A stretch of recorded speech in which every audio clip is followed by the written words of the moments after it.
Hi, Bridge Church. I'm here with the man, the myth, the legend himself, Allan Summers, a man who needs no introduction. He's been our pastor for the last 15 years. 15 years, so that's more than a baker's dozen, and to us, he has been an amazing pastor, amazing mentor, and an amazing leader.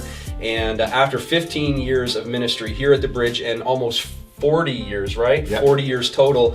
Allan has retirement looming on the horizon. So Allan, tell us a little bit about, retirement and how you envision retirement being and what you look forward to in retirement.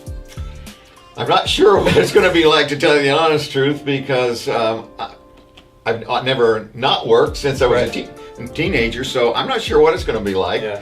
I just knew that the Lord was telling me this was the time.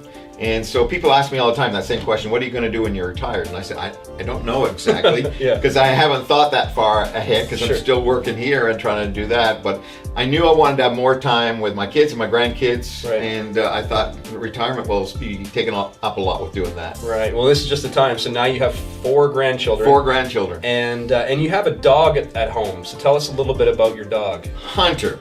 Well, he's a unique dog. I love dogs and love golden retrievers, but this is a different dog.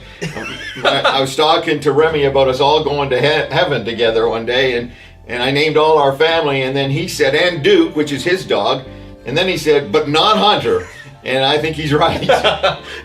So he's a test of patience, He is a test of patience. kind of like a son-in-law. Yes, that's true. Some son-in-laws. Some son-in-laws, not to be named. Yeah. Well, so with retirement on the horizon and knowing that was coming, your intention was to fully retire, right? It was. I didn't know what I was going to do. I thought, I'm too young, I have too much energy just to sit around do nothing. So I thought, I'm going to have to find something to do, but I don't know what. Right. So I thought, I don't know, maybe I'll volunteer at a vet shop, because I wanted to be a veterinarian. I just didn't know what I was going to do. Right. And just walking Hunter wasn't enough. No, okay. Hunter walking me wasn't good enough. Right. So Allan's full intention, as he said, was to fully retire. And but in February-ish of this year, just as I was, going over the staff team and just, thinking about the future and the kinds of people that we needed and the skill set we needed, one of the things that became very obvious to me was the need for us as a church to have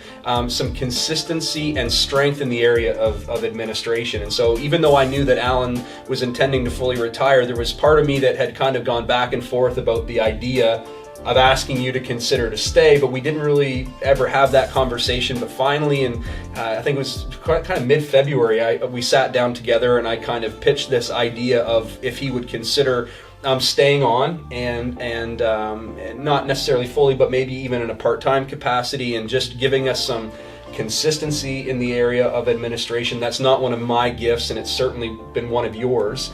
And so we talked a little bit about that and what that could look like, and I asked him to consider staying on and helping us out in that area, and just, again, the consistency, the experience, and really after 15 years knowing the ins and outs of our church and what needed to happen. And so he graciously accepted to stay on in a part-time capacity and to give us that consistency in the area of administration. And then when the time comes that we're able to sustain a full-time executive director, you would, train that person. So he's graciously accepted, and we're all the better for that. I'm really excited about that. So tell us a little bit about, in your mind, this new role and kind of how you envision that working and what you would see yourself doing.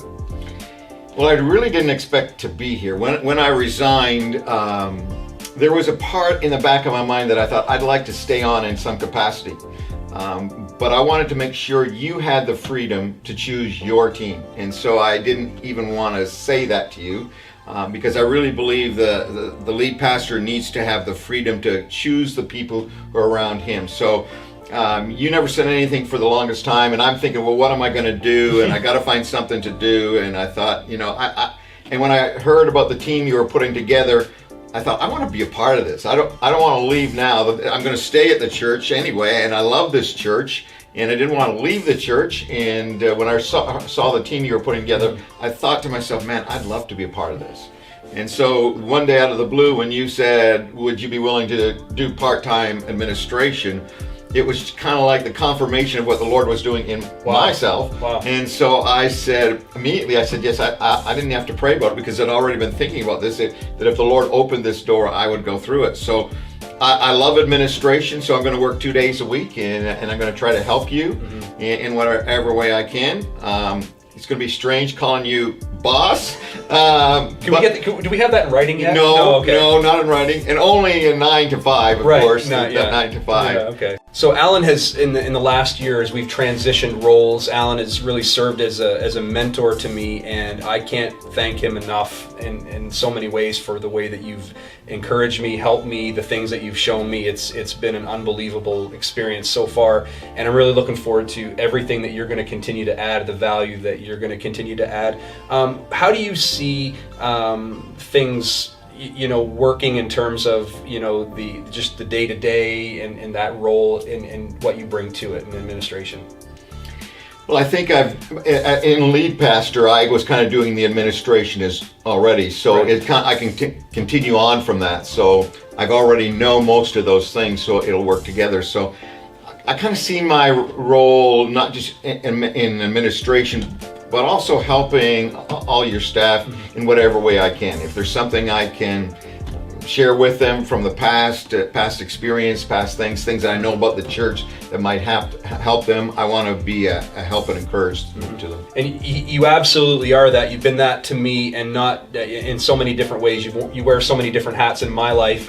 One of the things that happened recently was just one day I asked Allan if we could have a coffee, and so he met me at Starbucks, but I also asked Chris to come, and I just kind of threw Allan under the bus and said, hey, tell us about what it's like being a dad in ministry, and as you look over your 40 years, what would you say to us, some things that we should do, some things that we should try to make sure we don't do, so that we can be the dads that we want to be. And so for almost 2 hours, Allan spoke into our lives, and I think that's a value that you bring to so many people that doesn't show up on a piece of paper. And I'm really excited that, again, I think this role is more than administration, but that we as a church have that stability in that area. And just so everybody knows, there is a line in his contract that says he has to wear skinny jeans at least one Sunday a year. So we're looking forward to that. That's the Sunday I'm on vacation. Right. I don't care where you wear them. I just need a picture. But anyway, I'm really excited that you're staying on the team in this way, and I know that everybody in the church will be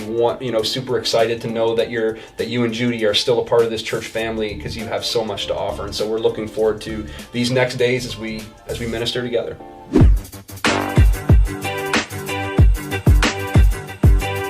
My first name is not Allan. My first name is actually Stanley. I was named after my grandfather on my mother's side, who was Stanley Blanchard, and they wanted to name me after him, but they also really wanted to call me Allan.